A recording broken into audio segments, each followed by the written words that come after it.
తల్లికి వందనం పేరిట తల్లులందరినీ కూడా వంచిస్తూ ఉన్నాడు. ప్రతి విద్యార్థికి 15,000 రూపాయలు చొప్పున ఇస్తానన్నాడు. ఈ పథకానికి ఎలాంటి షరతులు పెట్టబోనని ఎన్నికల్లో పదే పదే చంద్రబాబు చెప్పినాడు. ప్లే చేయండి అమ్మా ఒకసారి. ఎంతమంది పిల్లలున్నా ఒక్కొక్కరికి 15,000, ఆంక్షలు లేవు, కటింగ్ లేదు, పూర్తిగా ఇచ్చే బాధ్యత మాదని మా ఆడబిడ్డలకు పిల్లలకు అందరికి విజ్ఞప్తి చేస్తున్నా. ఎంతమంది పిల్లలున్నా ఒక్కొక్కరికి 15,000, ఆంక్షలు లేవు, కటింగ్ లేదు, పూర్తిగా ఇచ్చే బాధ్యత మాదని మా ఆడబిడ్డలకు పిల్లలకు అందరికి విజ్ఞప్తి చేస్తున్నా. ఆంక్షలు లేవు, కట్టింగులు లేవు, ఒక్కొక్కరికి 15,000 రూపాయలు చెప్పున మా ఆడబిడ్డలందరికీ నేను మాటిస్తున్నాను. చంద్రబాబు నాయుడు అన్న మాటలు ఏమన్నాడు అప్పట్లో? ఆయన మాటలయ్యి యూడిఐఎస్సి ఫిగర్స్ ఒకసారి చూద్దామా? ఒకసారి యూడిఐఎస్సి ఫిగర్స్.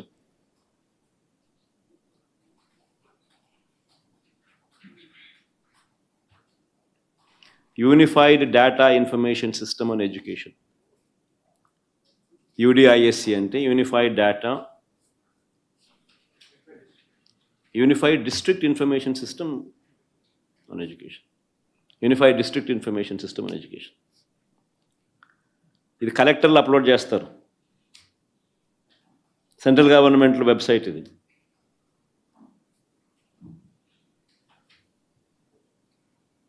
సెంట్రల్ గవర్నమెంట్ వెబ్సైట్లో కలెక్టర్లు ఇది అప్లోడ్ చేస్తారు. Unified district information systems on education ఇది యూడిఐఎస్సి.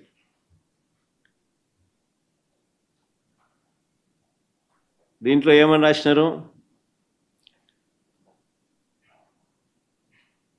2023-24 డేటా 87,41,885 పిల్లలు.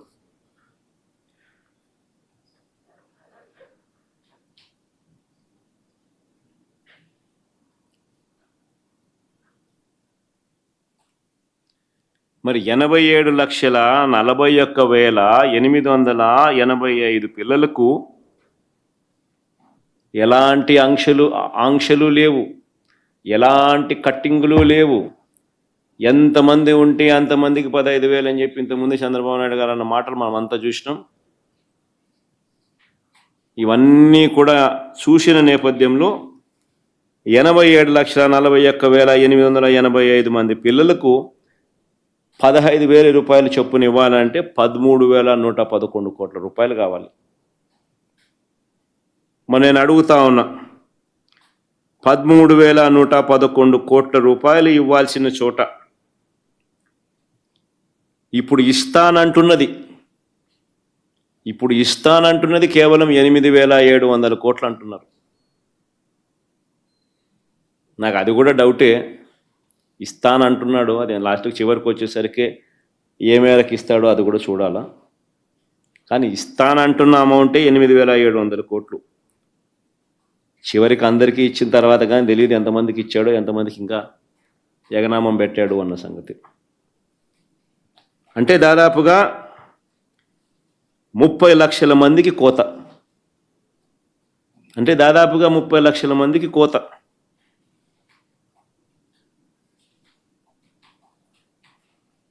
మరి 30 లక్షల మందికి మేము కోత పెడతా ఉన్నారు చంద్రబాబు గారు అని చెప్పి మేము గట్టిగా నిలదీస్తే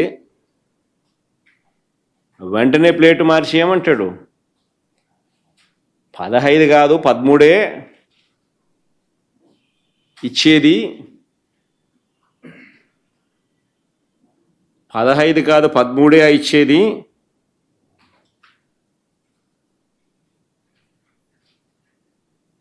$67 లక్షల మందికి ఇస్తా ఉన్నామని చెప్పి మళ్ళీ ప్లేటు మార్చినాడు. మళ్ళా ప్లేటు మార్చి ఏమంటాడు? 67 కూడా కాదు, ప్రస్తుతానికి 54 లక్షలకే ఇస్తా ఉన్నామని అంటున్నాడు. అంటే ఎన్నికలప్పుడు నీకు 15,000, నీకు 15,000, నీకు 15,000, నీకు 15,000 అన్నది పోయింది. అది పక్కకు పోయి ఇప్పుడేం మిగిలింది? నీకు నీకు నీకు సంగతి పక్కన పెడితే కొందరికి మాత్రమే 13,000 అన్నది ఇప్పుడు తేలింది.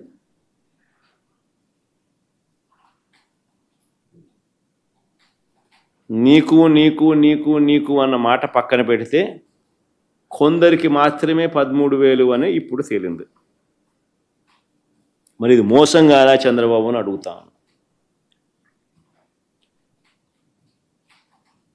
ఈ మోసాన్ని ప్రశ్నిస్తే ఏమంటాడు?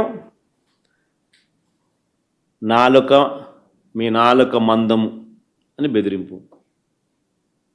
ఇంకా ఎవరైనా అడిగితే కేసులు పెడతాడంటాడు, తప్పుడు కేసులు అంటాడు, తప్పుడు కేసులు పెడతానంటాడు, నాలుక మందం అని బెదిరింపులు.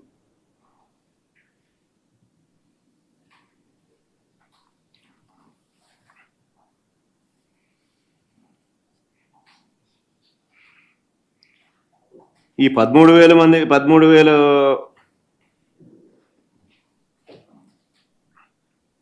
ఒకవైపున ఈ ఉన్న పథకాన్ని భ్రష్టు పట్టిస్తూ మేము అప్పట్లో ప్రతి తల్లికి ఇచ్చినాం.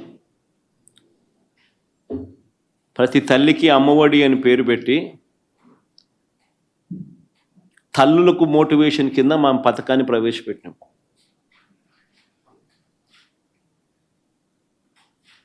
తల్లులను పిల్లలను బడులకు పంపించండి. బడులకు పంపించినందుకు తల్లులకు మోటివేషన్ ఇస్తూ అమ్మఒడి అని మేము పథకాన్ని తీసుకొచ్చినాం. అప్పట్లో 43 లక్షల మంది తల్లులకు రాష్ట్రంలో ఉన్న ప్రతి తల్లికి ఇచ్చి 43 లక్షల మంది తల్లులకు ఇచ్చి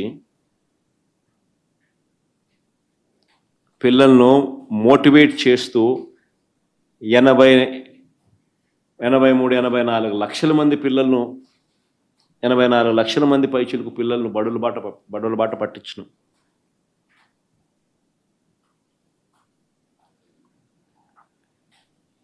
ఇప్పుడు ఒకవైపున సిన్సియారిటీ లేకుండా మోటివేషన్ కార్యక్రమాన్ని భ్రష్టు పట్టించడం ఒకవైపున చేస్తూ మరోవైపున ప్రభుత్వ విద్యారంగాన్ని భ్రష్టు పట్టించాడు చంద్రబాబు నాయుడు. మా ప్రభుత్వ హయాంలో తీసుకొచ్చిన సంస్కరణలన్నీ కూడా నాశనం చేశాడు.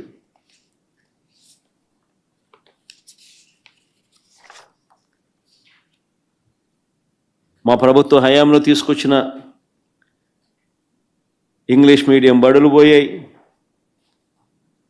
3వ తరగతి నుంచే టోఫుల్ చెప్పే పీరియడ్లు పోయాయి. 3వ తరగతి నుంచే సబ్జెక్ట్ టీచర్ కాన్సెప్ట్ పోయింది. రోజుకొక రుచికరమైన మెనూతో చిక్కీతో సహా ఇచ్చే గోరుముద్ద పోయింది.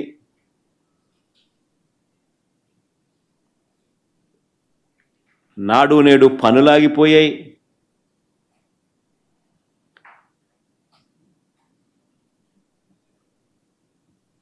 ఇంగ్లీష్ మీడియము సిబిఎస్ఈ నుంచి ఐబీ దాకా ప్రయాణం ఆగిపోయింది. 8వ తరగతి పిల్లలకు చేతుల్లో ట్యాబులు కనిపించేటివి మా ప్రభుత్వ హయాంలో, అది ఆగిపోయింది. మొట్టమొదటిసారిగా మా ప్రభుత్వ హయాంలో గవర్నమెంట్ బడులు ప్రైవేట్ బడుల కన్నా మెరుగైన బడులుగా నిలిచాయి. నో వేకెన్సీ బోర్డులు కనిపించేటివి ప్రభుత్వ బడులలో. అలాంటి పరిస్థితుల నుంచి విద్యారంగాన్ని పూర్తిగా భ్రష్టు పట్టించి చివరికి 10వ తరగతి పరీక్షల ఎవాల్యుయేషన్ కూడా సక్రమంగా చెయ్యలేని అద్వానమైన పరిస్థితి ఈరోజు రాష్ట్రంలో కనిపిస్తూ ఉంది.